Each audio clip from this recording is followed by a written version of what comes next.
नमस्कार, आदाब, सत श्री अकाल, जय भीम, जोहार। मेरा नाम है नवीन कुमार। आज तक टीवी चैनल का prime time anchor Sudhir Chaudhary एक मूर्ख है, एक जाहिल है। यह बात पता थी, समूची दुनिया को पता थी और हमारी तरह के लोगों को तो बहुत पहले से पता थी। लेकिन वो इतना मूर्ख है, वो इतना जाहिल है, वो इस कदर की बेवकूफियां कर सकता है, ये अब पता चला है। और आज तक के मालिकान, आज तक के संपादक अरुणपुरी, कलीपुरी और सुप्रिय प्रसाद से हाथ जोड़कर हम ये विनती करते हैं कि सुधीर चौधरी को इतिहास का ट्यूशन दिलवाइए। और ट्यूशन दिलवाने के लिए किसी यूनिवर्सिटी में भेजने की जरूरत नहीं है, किसी स्कूल में भेजिए। सुधीर चौधरी को 5वीं क्लास की किताब दीजिए इतिहास की, फिर 6ठी की, फिर 7वीं की, किसी बच्चे को लगा दीजिए। यह बात हमें इसलिए कहनी पड़ रही है कि इस आदमी ने आज तक टीवी चैनल पर बैठकर आजादी के आंदोलन को गाली दी है, भारत की आजादी के लिए कुर्बान होने वालों को गाली दी है, भारत के स्वतंत्रता संग्राम को, भारत के स्वतंत्रता सेनानियों को नीचा दिखाया है। अपनी गंदी और अपनी जाहिल जुबान से वो सारी बातें कही हैं जो मनगढ़ंत है। और इसलिए हमें कहना पड़ रहा है कि यह जाहिल आदमी, यह मूर्ख आदमी भारत के बच्चों के इतिहास बोध के लिए खतरा बन चुका है। हमारे साथ स्टूडियो में मौजूद हैं विश्वदीपक। शुक्रिया। विश्वदीपक को आप सब जानते होंगे और विश्वदीपक वो जुझारू पत्रकार हैं, साहसी पत्रकार हैं, जिन्होंने सुधीर चौधरी की मूर्खता, सुधीर चौधरी की जाहिलियत और सुधीर चौधरी के पाखंड और इन सब से ज्यादा सुधीर चौधरी की नफरती सोच के खिलाफ जी न्यूज में बगावत का झंडा बुलंद किया था। और अपने इस्तीफे में, वो इस्तीफा इंडियन एक्सप्रेस में छपा था, उस इस्तीफे में छपा था कि किस तरीके से यह आदमी मुसलमानों के खिलाफ, किसानों के खिलाफ, अल्पसंख्यकों के खिलाफ जेएनयू में चल रहे आंदोलन के नाम पर नफरत का अभियान छेड़े हुए हैं। लेकिन उस पर आने से पहले विश्वदीपक, जरा हम बात कर लें कि किस तरीके से इस आदमी ने आजादी के आंदोलन की तौहीन की है। पहले पढ़ देता हूं कि कहां से हम बात शुरू करते हैं, चूंकि हम वो वीडियो नहीं दिखा सकते आज तक का, आप सब देख सकते हैं। आज हम सुधीर चौधरी का ब्लैक एंड व्हाइट कर रहे हैं, सुधीर चौधरी के चरित्र का विश्लेषण कर रहे हैं, सुधीर चौधरी के इतिहास बोध और ज्ञान का विश्लेषण करिए। रोज आदमी विश्लेषण करता है, कभी इतिहास का, कभी अपने गंदे दिमाग का, कभी भारत के समाज का, कभी मुसलमानों का। आज हम सुधीर चौधरी की बददिमागी और जाहिलियत का विश्लेषण करने के लिए बैठे। आज तक पर 14 अगस्त की रात ब्लैक एंड व्हाइट शो में सुधीर चौधरी ने जो लाइन कही है वो मैं पहले पढ़ देता हूं और फिर हम और विश्वदीपक इस पर बात करेंगे। सुधीर चौधरी ने कहा, और स्क्रिप्ट लिखी हुई थी, सुधीर चौधरी की बौद्धिक हैसियत नहीं है 4 लाइन भी पढ़ने की। यह मैं चैलेंज कर रहा हूं कि सुधीर चौधरी आकर हम में से किसी के साथ, मेरे साथ या विश्वदीपक के साथ 1 to 1 बात कर ले और आज तक उसको चला दे, उस पर प्रसारण कर दे। सुधीर चौधरी की हैसियत नहीं है 4 लाइन इतिहास और संविधान और लोकतंत्र के मामले में अपने से बोलने की। जुबान लड़खड़ाती हुई, बिना लिखे हुए 1 लाइन वो आदमी पढ़ नहीं सकता। उस पर उन्होंने क्या पढ़ा, लिखी हुई स्क्रिप्ट टेलीप्रॉम्प्टर पर, जो नरेंद्र मोदी भी पढ़ते हैं, बिल्कुल लिखा उन्होंने, पढ़ा कि गांधी ने 1915 में भारत की आजादी के मौके को एक गिफ्ट के तौर पर ब्रिटेन को सौंप दिया। गिफ्ट, पहले विश्व युद्ध में साथ दिया, 102 रुपए का चंदा वसूल कर दिया, सेना में भर्ती होने की अपील की नौजवानों से। यह पहला मौका था जब हमने आजादी को ठुकराकर अंग्रेजी शासन को बरकरार रखा। महात्मा गांधी को लगा कि अभी अंग्रेजों की स्थिति ठीक नहीं है, ऐसे में हमें अंग्रेजों का साथ देना चाहिए और बाद में अगर अंग्रेज खुश हो गए हमारी वफादारी से।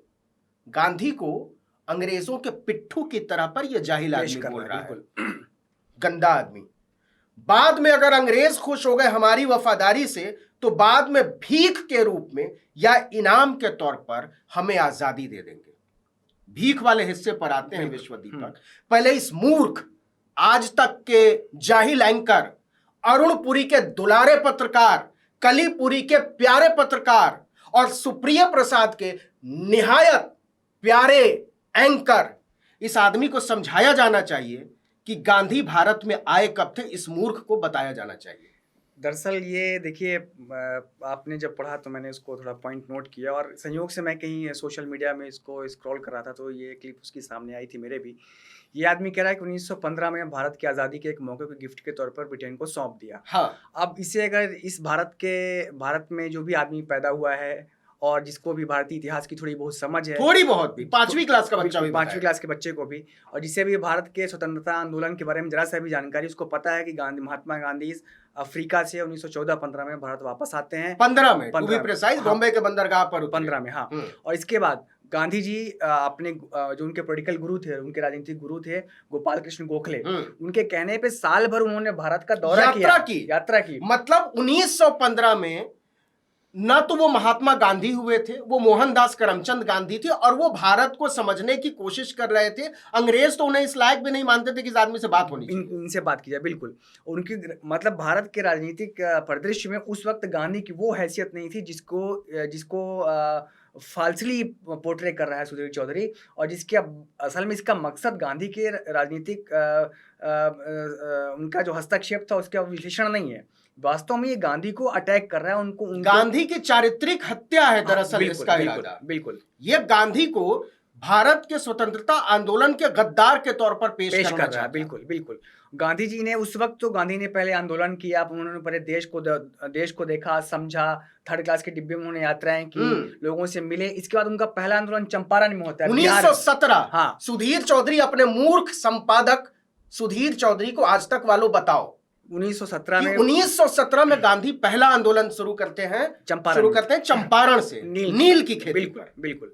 तो 1915 में गांधी की हैसियत नहीं थी कि वो अंग्रेजों से आज़ादी बार्गेन कर सके। तो ऐसे में उनको ये कहना है कि उन्होंने अंग्रेजों को से भीख मांगी और उसको उनके साथ ऐसी कोई डील किया, ये बात बिल्कुल बहुत ही मतलब निहायत ही घटिया है और इतिहास को तोड़ने मरोड़ने की जो एक कोशिश चल रही है इस सरकार की, और इसको आज तक की राय मानी जानी चाहिए। ये कोई सुधीर चौधरी की राय नहीं है, ये सुधीर चौधरी की सोच नहीं है, ये आज तक टीवी चैनल की सोच है, कहीं डिस्क्लेमर नहीं चला है इसमें। ऑफ कोर्स, मतलब अगर प्राइम टाइम ये शो चल रहा है और आपका सबसे प्रोमिनेंट एंकर इस चीज को बांच रहा है और करोड़ों अब इसके दूसरे हिस्से पर आते हैं विश्व दीपक जी, कि बाद में अगर अंग्रेज खुश हो गए हमारी वफादारी से तो भीख के रूप में या इनाम, ये शब्द मैं पढ़ रहा हूं, इनाम के तौर पर हमें आजादी दे देंगे।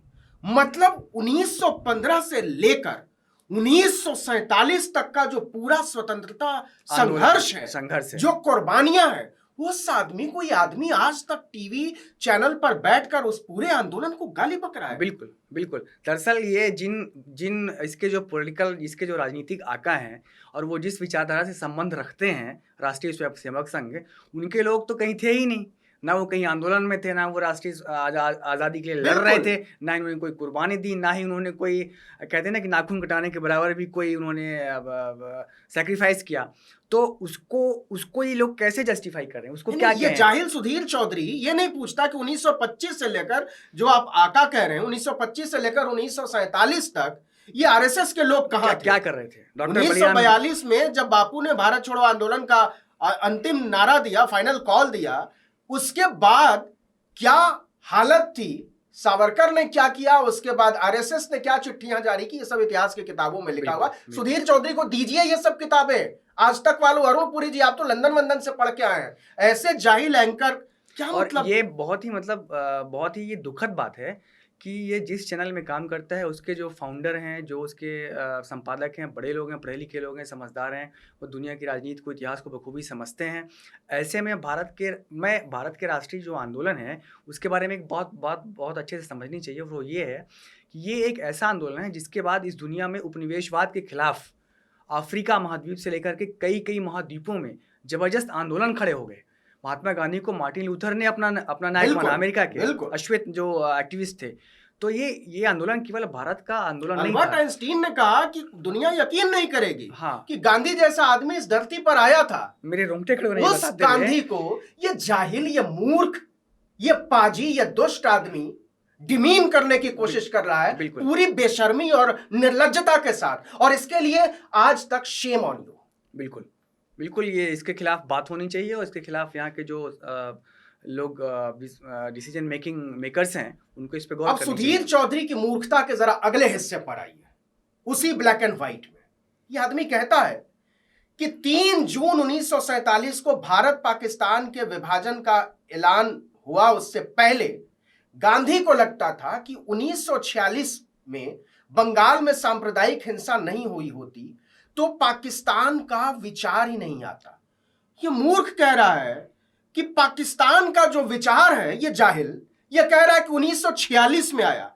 ये 1930 में क्या हुआ, मोहम्मद इकबाल ने पाकिस्तान प्रस्ताव जो पेश किया उसको छोड़ देता है। ये 1933 में जो कैम्ब्रिज यूनिवर्सिटी में रहमत अली छात्र नाम के छात्र ने जो पाकिस्तान नाम का शब्द दिया, ये उसको छोड़ देता है। ये कहता है पाकिस्तान का ख्याल अलग, देश का ख्याल जो है 1946 का ख्याल है। इसकी दरअसल देखिए, मैं इसको इस तरह से देखता हूँ कि सुधीर चौधरी जो कर रहा है, आप ये समझिए कि ये मतलब किसी पागलपन में या किसी बदहवाशी में नहीं कर रहा है। आप ये समझिए कि ये प्रोपेगेंडा का हिस्सा है। अगर वो ये बताएगा कि पाकिस्तान का जो निर्माण हुआ, पाकिस्तान जो अस्तित्व में आया, वो आया द्विराष्ट्रवाद सिद्धांत के चलते, टू नेशन थियरी के चलते। तो अगर टू नेशन थियरी का एक हिस्सा अगर मुस्लिम लीग था, मोहम्मद अली जिन्ना था, तो उसका जो दूसरा हिस्सा था वो हिंदू महासभा थी, बलीराम हेडगेवार थे और विनायक दामोदर सावरकर थे। उसको ये भी बताना पड़ेगा। इस चीज़ को दरअसल बचाने के लिए, वाइट वॉश करने के लिए, वो इस चीज़ को भी मिटा देता है कि पाकिस्तान जैसे ऐसा लगता है कि 1946 में अचानक से एक मांग उठी और अंग्रेजों ने देश का बंटवारा किया तो पाकिस्तान बन गया। ये ऐसा नहीं है। सुधीर चौधरी की प्रचंड मूर्खता बढ़ती चली जा रही थी। आगे क्या कहता है ये आदमी कि इन सांप्रदायिक दंगों में जो 46-47 में हुए, हजारों लोगों के मारे जाने के बाद कहा जाने लगा कि देश के 2 टुकड़े करने होंगे, पाकिस्तान मुसलमानों के लिए और भारत हिंदुओं के लिए। बंटवारे के बाद गांधी ने कहा जो भी मुसलमान देश में रहना चाहते हैं, देश को, भारत को अपना मानते हैं, वो यहां रह सकते हैं। तो वो 3 करोड़ मुसलमान थे, शायद लगाते हैं सुधीर चौधरी, शायद, जो भारत को अपना देश मानते थे। इससे विभाजन का मकसद अधूरा रह गया। ये पागल आदमी, ये सनकी आदमी, भारत को कोई हिंदू राष्ट्र नहीं बनना था, मूर्ख। अच्छा, इसमें एक चीज़ और देखिए आपकी, इसके पीछे जो मैं देख पा रहा हूँ वो ये है कि आजकल आपने देखा होगा कि सारे सोशल मीडिया पे चैनलों के जरिए और इनके जो राइट विंग के जो इंटेलेक्चुअल्स हैं, तमाम लोग एक अखंड भारत का नारा उछला इधर बीच में अचानक से। इनको लगता है ना कि हाँ, अफगानिस्तान, बांग्लादेश, ये पाकिस्तान, ये बलूचिस्तान सब भारत में मिलने वाला है। ऐसे जाहिलों को ये पता नहीं कैसे लगता वो है। क्लिप थोड़ी सी मेरे सामने भी आई थी जिसमें मैंने देखा कि वो बोलता है कि हमारी मातृभूमि को जब काटा जा रहा था, जब उसके टुकड़े किए जा रहे थे, जब उसका बंटवारा किया जा रहा था, वो ऐसे शब्दावली इस्तेमाल करता है। तो ये जो इनकी हमारी मातृभूमि का जो कॉन्सेप्ट है ना, बेसिकली ये अखंड भारत का जो आरएसएस का कॉन्सेप्ट है, ये उसी को प्रोपोगेट कर रहा है। मतलब दलाली में तिहाड़ जाने वाला आदमी जो है वो भारत माता के नारे उछाल रहा है। अरुण पुरी जी, हद होती है किसी चीज की। आगे चलते हैं। अच्छा, ये आदमी ट्विस्ट विद डेस्टिनी नहीं पढ़ पाया, लड़खड़ा गया, लिखा हुआ था सामने, तब भी नहीं पढ़ पाया। तो जो भी स्क्रिप्ट राइटर है, अगर ये अंग्रेजी पढ़ पाता है तो इसको अंग्रेजी में दे, इसको हिंदी पढ़ पाता, लेकिन यार जुबान लड़खड़ा जाए तुम्हारे प्राइम टाइम देख के भी ठीक से न। हम लोग तो बचपन से पढ़ते आए, पता नहीं, वो तो दिमाग नहीं, दिल को रट गया है कि at the stroke of midnight when world sleeps India will awake to life and freedom. इतना जिस आदमी को नहीं पता, उसने ब्लैक एंड व्हाइट वो कह रहा है इतिहास का। तो सुधीर चौधरी का हम लोग ब्लैक एंड व्हाइट कर रहे हैं कि ये आदमी कितना मूर्ख है, कितना जाहिल है। और चलते हैं। हाँ, ये कह रहा है कि आजादी के बाद भारत ने अपना पहला गवर्नर जनरल माउंटबेटन को चुना, जबकि पाकिस्तान ने यह गलती नहीं की। जिन्ना ने खुद को नियुक्त किया। सोचिए यह कैसी आजादी थी। मतलब ये पूरे फ्रीडम मूवमेंट को ये मिनिमाइज कहां कर रहा है, जबकि इस मूर्ख को पता नहीं है कि माउंटबेटन का इंपॉर्टेंस क्या है। जो ब्रिटेन की सरकार ने तय किया था विश्व दीपक, वो आजादी जून 1948 तय की थी। बिल्कुल, हाँ। और माउंटबेटन ने कहा कि नहीं, भारत बहुत नाजुक दौर में है और हम जितना आजादी को टालेंगे हालात उतने भयावह होते चले जाएंगे। बहुत सारे रजवाड़ों को मिलाने में माउंटबेटन का कंट्रीब्यूशन था। इस मूर्ख को यह सब पता नहीं है। माउंटबेटन अंग्रेज नाम सुन लिया तो ये पागल हो जाते हैं। दरअसल अंग्रेजों की गुलामी कौन कर रहे थे?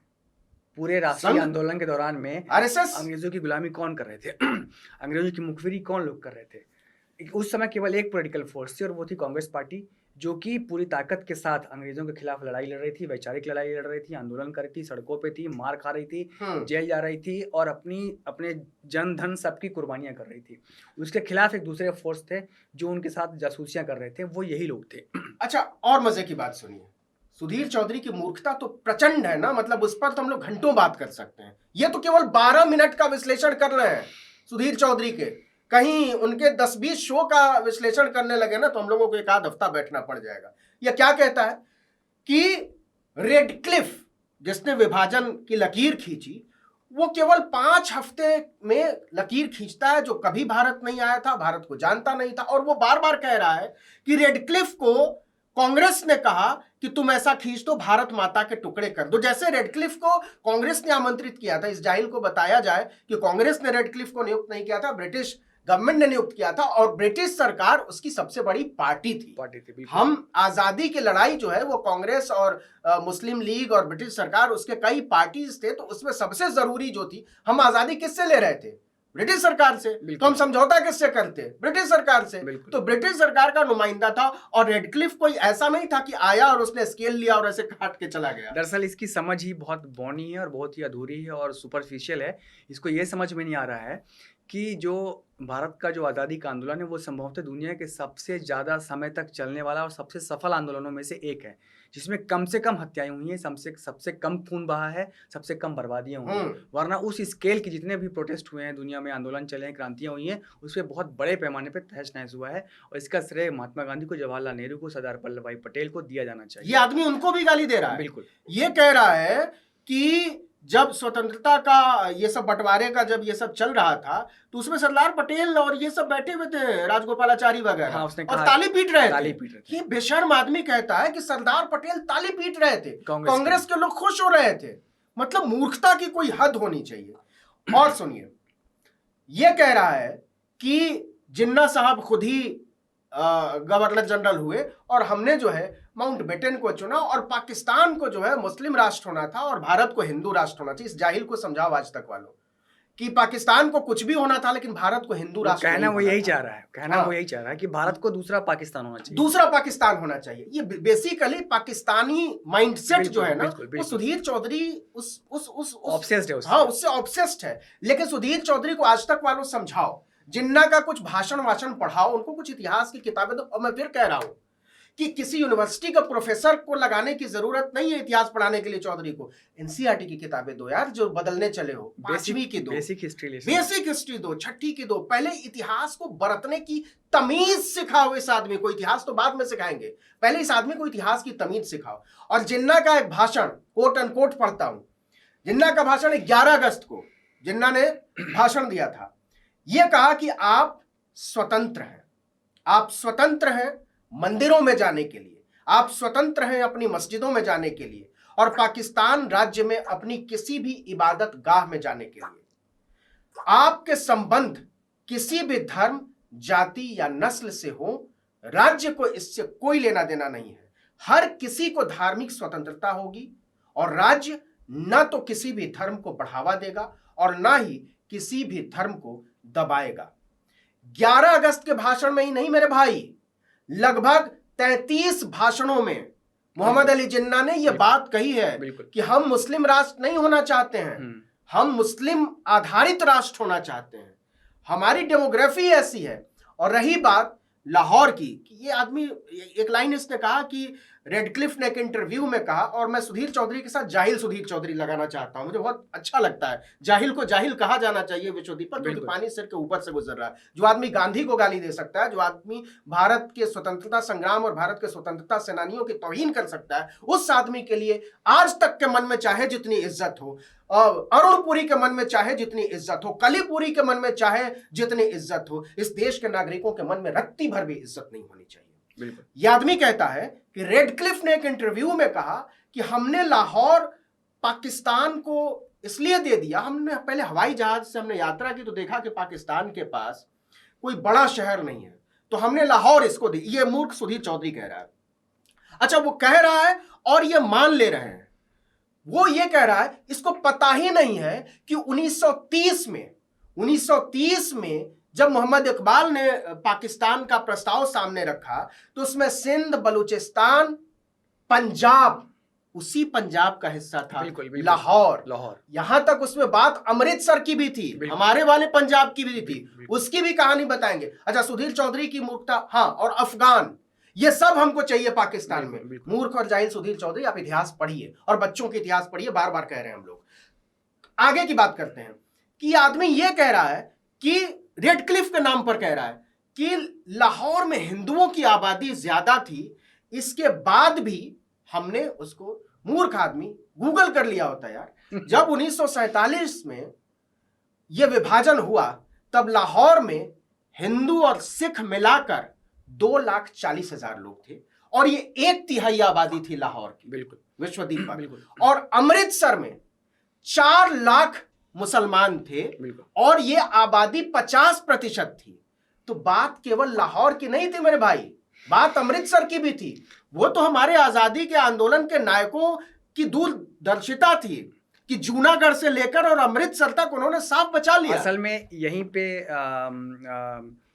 जो हमारे गवर्नर जनरल थे उनका नाम माउंटबेटन, यहीं पे माउंटबेटन का रोल आता है। दोनों साइड, भारत और पाकिस्तान की उसमें जो तत्कालीन लीडरशिप थी। और इसमें मानना पड़ेगा कि माउंटबेटन की नजरों में नेहरू का कद बहुत ऊंचा था। बिल्कुल। तो नेहरू ने जितने शानदार तरीके से नेगोशिएट किया है इस विभाजन को, उसके लिए तो हम लोगों को शुक्रगुजार होना चाहिए। दोनों कोशिश कर रहे थे कि हमारी तरफ इधर से ज्यादा मिले, उधर से ज्यादा मिले, ये दोनों तरफ से बार्गेन चला था। इस बार्गेन में माउंटबेटन ने नेहरू को बहुत सपोर्ट किया, कांग्रेस को सपोर्ट किया और भारत को सपोर्ट किया। और बात माउंटबेटन की नहीं है, बात यह है कि दुनिया के समझदार, पढ़े लिखे, विकसित और आधुनिक मुल्क ये चाहते थे कि अगर भारत आजाद हो तो एक आधुनिक सेकुलर डेमोक्रेटिक कंट्री बने, ना कि एक फासिस्ट थियोक्रेटिक स्टेट। आदमी कह रहा है कि 1947 में अंग्रेजों के साथ फ्रेंडली मैच चल रहा है। इसको बताइए विश्वदीपक, इस मूर्ख सुधीर चौधरी को, कि 1915 की जब बात ये कर रहा है कि गांधी ने प्लेट में सजाकर और अपनी आजादी अंग्रेजों को दे दी थी, तब भगत सिंह की उम्र कितनी थी, तब सुखदेव राजगुरु की उम्र कितनी मैंने थी? ये बड़ी इंपॉर्टेंट बात है। वो कह रहा है कि भगत सिंह और ये 1915 के आसपास भारत को आज़ादी मिली थी और आज़ादी मतलब मिल सकती थी, और गांधी ने नहीं दी क्योंकि खैरात का इंतजार कर रहे। नहीं, उसमें एक बात वो ये कहता है कि आज़ादी मिल सकती थी और किनके दम पे मिल सकती थी, वो कहता है क्रांतिकारियों का। तो वो कौन से क्रांतिकारी भाई, तुम नाम जरा बताओ तो, नाम बताना चाहिए उसको, कौन से क्रांतिकारी हैं, कौन से क्रांतिकारी संगठन थे जो उस वक्त अंग्रेजों से आजादी छीन के लेने की हैसियत में थे। भारत के जो सबसे बड़े क्रांतिकारी हैं भगत सिंह, उस समय भगत सिंह की उम्र थी 7-8 साल की रही होगी, 1907 के आसपास पैदा हुए थे वो। सारे जितने भी बड़े क्रांतिकारी थे वो मुश्किल से, मतलब किसी की उम्र ही नहीं थी, सब 8-10 साल के, 15-20 साल के थे। तो कौन से क्रांतिकारी थे भाई जो वो भारत की आजादी के लिए अंग्रेजों से बार्गेन करने की स्थिति में थे या उनके साथ आजादी को लड़ करके छीनने की हैसियत में थे? ये उसको पता ही नहीं है कि अंग्रेजों का जो साम्राज्य था उसके बारे में कहा जाता है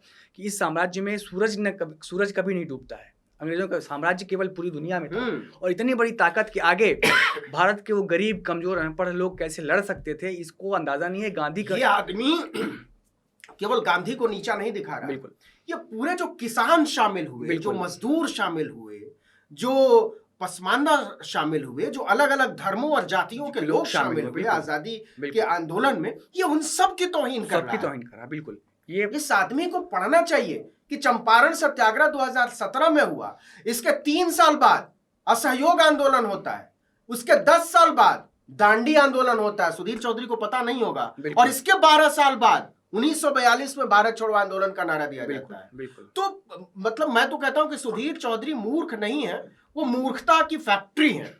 मतलब बहुत सारे मूर्ख और जाहिल मरे होंगे तब सुधीर चौधरी का अवतार हुआ। और दुखद बात यह है कि ऐसे लोगों को ऐसे टेलीविजन चैनल, ऐसा सिस्टम और पूरा मीडिया उनको ऐसे प्लेटफॉर्म दे रहा है देवता की तरह। कलीपुरी का ट्वीट याद है मुझे, जब सुधीर चौधरी ने आज तक ज्वाइन किया था तो ऐसा लग रहा था जैसा कोई ईश्वर आज तक आया हो। और ये बहुत ही खतरनाक है। इन्होंने एक ऐसे जनमानस का निर्माण किया है भारत में, लोगों के दिमाग को ऐसे एक मास साइकिक तैयार कर दी है जो वास्तव में भारत का जो वास्तविक और यथार्थवादी इतिहास बोध है उससे अलग है। वो एक किस्म के एक फैनेटिसिज्म में, एक किस्म के उबाल में जी रहा है और उसी को अपना इतिहास मानता है।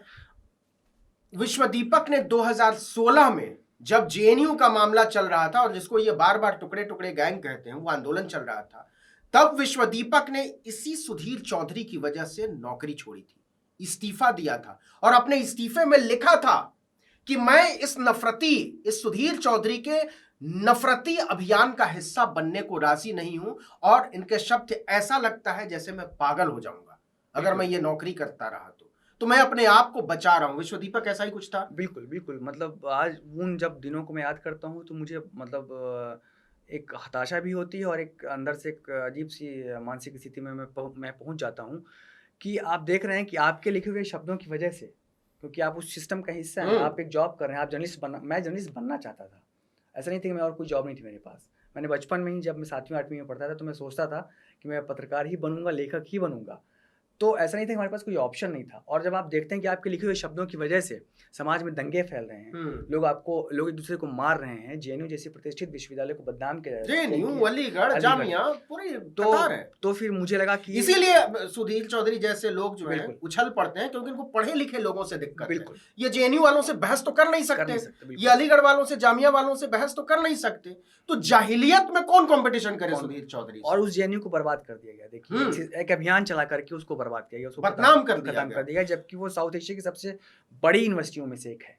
तो हम दोनों, मैंने भी सुधीर चौधरी के साथ काम किया है 2 चैनलों में और विश्व दीपक ने भी किया है, तो हम दोनों ही इत्तेफाक है कि सुधीर चौधरी की बौद्धिक स्थिति को हम जानते बहुत हैं, अच्छे से जानते हैं, बहुत अच्छे से जानते हैं। वो आदमी कहाँ से सोचता है, वो दरअसल एक मूर्ख आदमी है। अच्छा, वो तो एक नमूना है, मतलब वो हाँ, नमूना बहुत अच्छा शब्द कहा, वो कि आज तक को नमूनों की बड़ी जरूरत रहती है। वो दरअसल ये जो पूरा एक लॉट है, उस लॉट का एक चेहरा है। ऐसे सैकड़ों सुधीर चौधरी भरे पड़े हैं, नाम मतलब हर चैनल में ऐसे। बिल्कुल बिल्कुल। और अब चूंकि इतनी सारी बातें कही जा चुकी हैं, इतनी तौहीन की है सुधीर चौधरी ने आज तक पर बैठकर और आज तक ने इसकी मंजूरी दी, विश्व दीपक ये शर्मनाक है, बिल्कुल शर्मनाक है। और मुझे ऐसा लगता है कि चैनल को अपनी एक संपादकीय आज तक जैसे प्रतिष्ठित चैनल को, क्योंकि मैंने भी वहाँ काम किया 4-5 साल और मेरा मानना है कि इस इंडस्ट्री में आज तक से बेहतर संस्थान नहीं है, कोई संस्थान इंस्टीट्यूशन के तौर पे।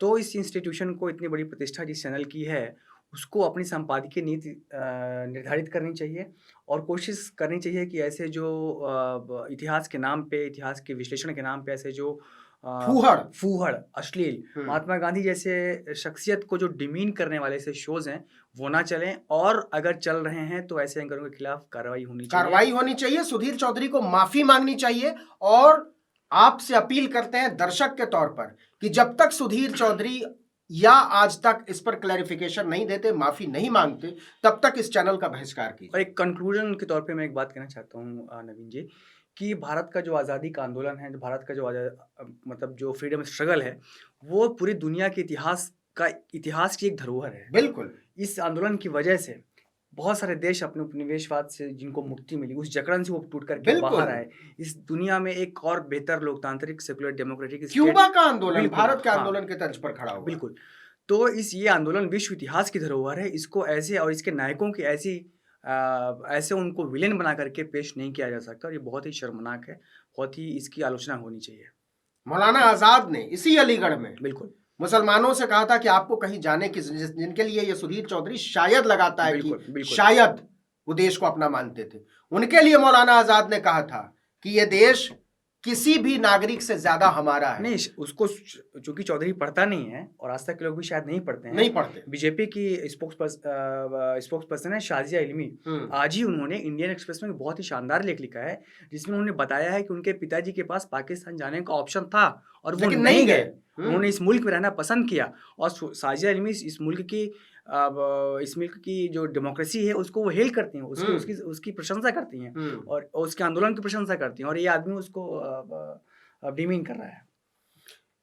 तो इंश्योर करिए, एक दर्शक के तौर पर, एक नागरिक के तौर पर हमारी भी जिम्मेदारी है कि हम ऐसे लोगों का पूरे दिल से, पूरे दिमाग से और पूरी ताकत से विरोध करें। वो संस्थान और व्यक्ति चाहे जितने ताकतवर हो, लेकिन किसी को भी आजादी के आंदोलन को नीचा दिखाने की, गांधी को नीचा दिखाने की, सरदार पटेल को नीचा दिखाने की, नेहरू को नीचा दिखाने की, किसी की भी इतनी हिम्मत नहीं होनी चाहिए। बिल्कुल। तो हम दोनों की तरफ से गुजारिश है अरुणपुरी जी से कि आप लोग विदेश से पढ़े हुए हैं, कलीपुरी जी, सुप्रिय प्रसाद जी, थोड़ा पढ़ाइए अपने एंकरों को, है ना। जिम जाने से नहीं होगा, जिम जाने से जो है ना वो शरीर का विकास होता है, दिमाग का विकास करने के लिए ना यूनिवर्सिटी जाना पड़ता है, लाइब्रेरी जाना पड़ता है, पढ़ाई लिखाई करनी पड़ती है।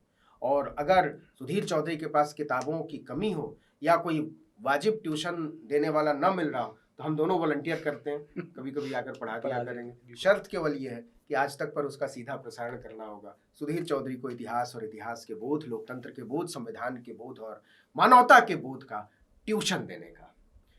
तो बहुत बहुत शुक्रिया इस चर्चा में शामिल होने के लिए विश्व दीपक। और हम गुजारिश करेंगे कि बहुत हिम्मत के साथ, बहुत साहस के साथ हम ये काम कर रहे हैं। बहुत सारे लोग हमारे खिलाफ हैं, बहुत सारे लोग हमें बोलते हुए नहीं देखना चाहते, बहुत सारे लोग हमें जेलों में देखना चाहते हैं, बहुत सारे लोग हमें जीवित नहीं देखना चाहते। ऐसे में आप हमारे लिए बहुत बड़े संबल की तरह हैं और आपसे उम्मीद है कि हमें हिम्मत दीजिए, हमें सब्सक्राइब कीजिए, लाइक कीजिए, हमें चिट्ठियाँ लिखिए फेसबुक पर, यूट्यूब पर, ट्विटर पर, और हमें बताइए कि हम कमज़ोर न पड़ें, क्योंकि आपकी आवाज़ हमारी आवाज़ से मिलेगी तो एक दिन यह कारवां किसी न किसी ऐसी मंजिल तक ज़रूर पहुंचेगा जहां संविधान की कदर होगी, जहां लोकतंत्र की कदर होगी, जहां इंसानियत की कदर होगी।